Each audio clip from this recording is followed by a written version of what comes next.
به نام خدا قصدمون اینه که IGBT رو به کمک منبع تغذیه کلیداش رو تست کنیم و ببینیم هفت IGBT که داخل این ماژول هستن سالم هستن یا نه. اگه به نقشه توجه کنید 1 2 3 4 5 6 7 IGBT داخل این ماژوله. به کمک منبع تغذیه خیلی ساده و روشن اینو توضیح میدیم. به این صورت به سیم مثبت منبع تغذیه یه لامپ سری میکنیم. البته من لامپ DC سری کردم، 9 ولت نیاز به ولتاژ داره و از این طرف هم که سیم منفی هم آزاده. به این صورت میام قسمت مثبت منبع تغذیه رو نقطه P1 که 3 تا از IGBT ها به اون متصل هستن وصل میکنم. منبع تغذیه به نقطه P1 وصل شد و از اون طرف فقط سیم منفی رو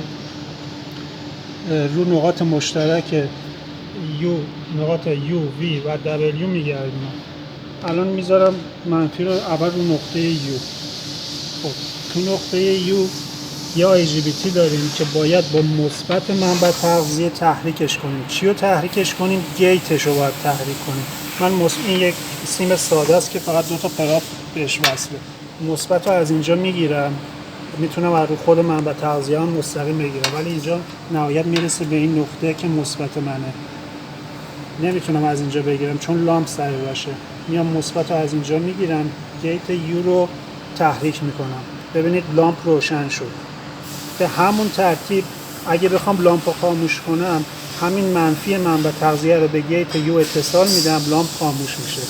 خاموش شد.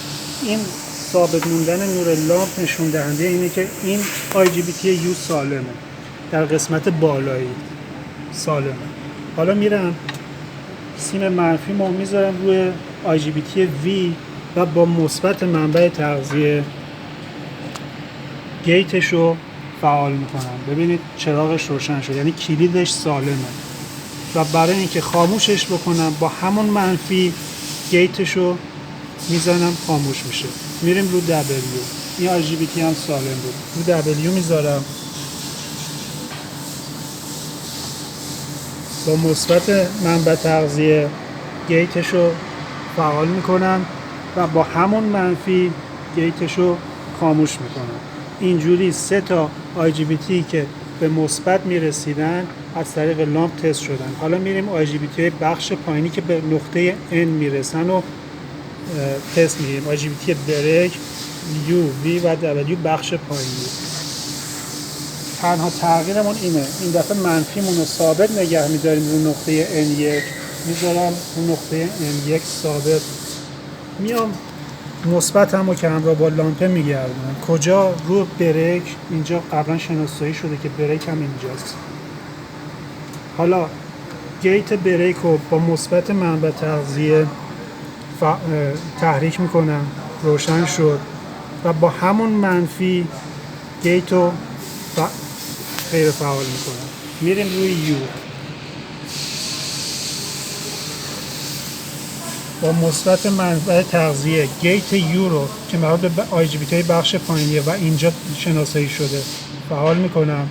با همون منفی که اینجا رسیده غیر فعالش میکنم. میریم روی V.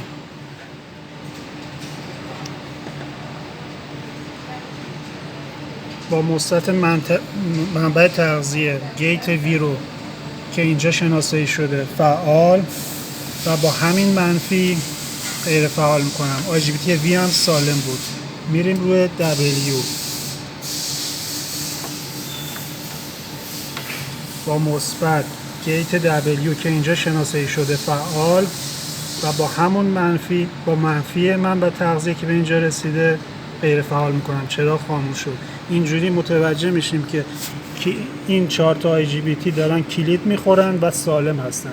تست DC باسی که ما میگیریم میاد این دیودا رو فقط تست میگیره، ولی برای اینکه بتونیم IGBT هامون هم تست بگیریم باید به این ترتیب عمل کنیم. البته این تست خارج از مدار بود. ممنونم از اینکه به این ویدیو توجه کردید. امیدوارم مؤید و موفق باشید. خدا نگهدار.